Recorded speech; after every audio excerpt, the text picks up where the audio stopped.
Hi everybody, Penny here. Welcome to my kitchen. I have my trusty assistant Caitlin with me today, and we are going to make marmalade cake. So a couple of weeks ago I found a recipe for jam cake, which apparently is very popular in Kentucky. It's typically called a Kentucky jam cake, even though I found it in a Nashville, Tennessee cookbook. And I was interested because it had a whole 2 cups of strawberry jam, and I'm thinking, well, how is that going to bake? Long story made short, it was extremely sweet because it also called for 2 cups of sugar and a bunch of other stuff.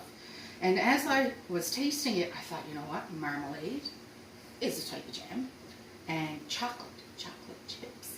So I thought, oh, I can come up with a version that would be not diabetic friendly, but a lot less sugar, so that it would be more reasonable and be able to whip up in a small batch, because that one made a big cake, like it would have been a 3-layer birthday type cake, but I made it in a tube pan and it was a big cake. So I came up with marmalade cake.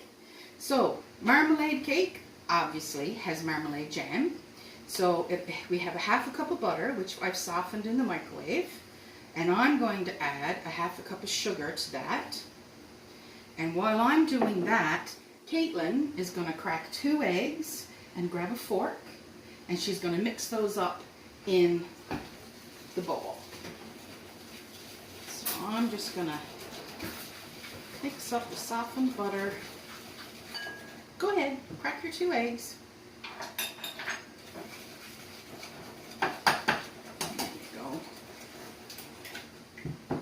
And while she's crunching that up, I'm also going to add 1 teaspoon of vanilla. Caitlin is an expert egg cracker. Want to say hi to everybody? Hey. So we'll mix in our vanilla. Get that all evenly dispersed in there. There we go. So, along with the 1/2 cup of butter, 1/2 cup sugar, we have 1½ cups of flour, and in the flour we have a 1/2 teaspoon of baking soda, 1 full teaspoon of baking powder, a 1/4 teaspoon of allspice, and a 1/2 teaspoon of cinnamon. So I'm just going to combine that all up so that it's evenly dispersed in the flour. Okay, so that part's ready. And we're going to be using a 1/2 cup of milk. This is just regular milk, whatever you have in the fridge. And we have a heaping cup, or 1/2 cup, sorry, of orange marmalade. And we have a heaping 1/2 cup of chocolate chips. There was just a tiny little bit of chocolate chips left in the bag, so I'm going to sprinkle those over the top rather than have them go to waste. Okay, so good job, Caitlin. So while I'm mixing this up, Caitlin is also going to butter my pan. Excellent. So we'll put that 2 beaten eggs in with the butter, sugar, and vanilla. And you need to preheat your oven to 350.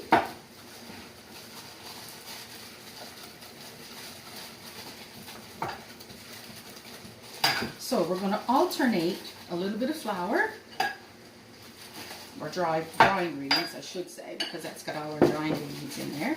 And we're just going to gently, if you do it really quickly, you're going to have flour all over the counter. So we're just going to gently stir that in. And you can see how the flour gets absorbed by the batter. Then we're going to put in 1/2 of our milk. And again, we're going to gently do that. Thank you, Caitlin.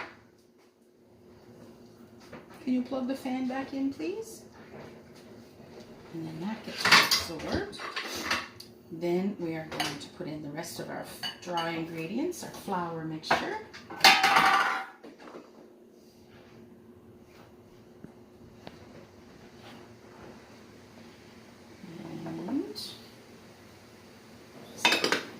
flour gets absorbed by the batter. That's so cool.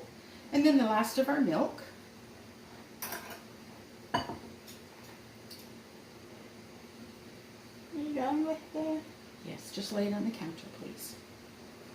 And again, you need to do it gently until it gets absorbed. And then once it's all absorbed like that, we're going to add our marmalade. Yummy, yummy marmalade. Oh, can you pass me a spoon, Caitlin? There's just a little bit of marmalade left in the cup and I don't want to waste it. Yep. Thank you. There we are. There you go. Caitlin is also an excellent kitchen cleaner-upper. So I'll mix that in. And I'm just going to grab a spatula. Excuse me 1 second. There we go. Sorry, forgot about that.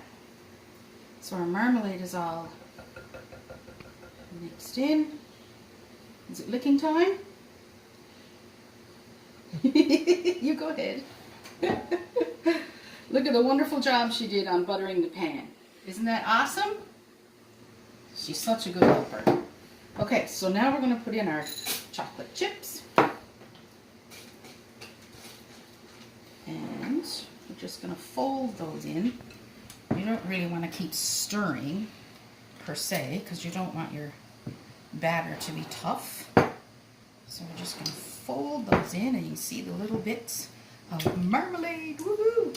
Okay, so before I put in the batter in the pan, I'm going to also flour my pan. So you've seen me do this before,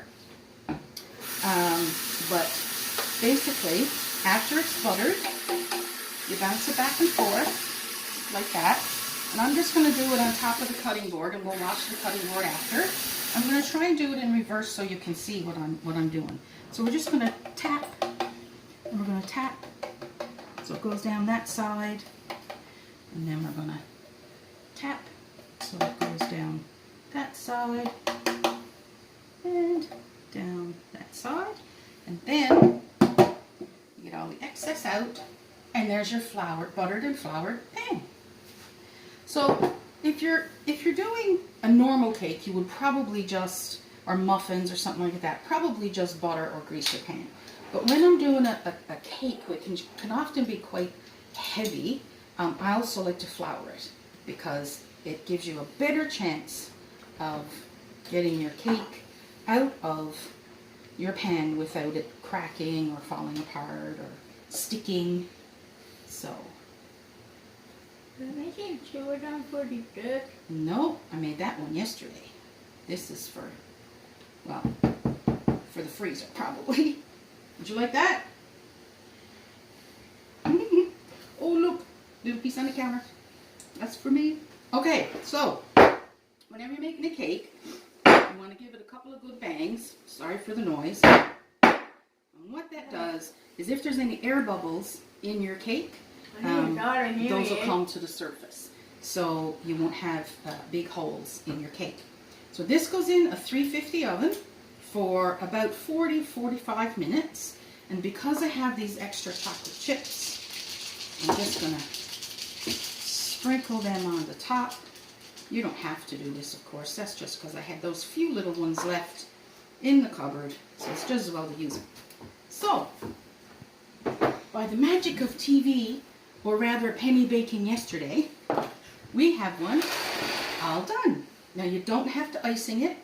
That one batter will give you 1 loaf cake or 12 muffins. Or if you wanted to double the recipe, you would get 2 of the larger round pan cake pans, and you could have a regular cake. And then we took the advantage of putting some chocolate icing on there as well to match up with the orange and the chocolate chips. So I'm going to get a knife and I'm going to show you. Is it good, Caitlin? Yeah.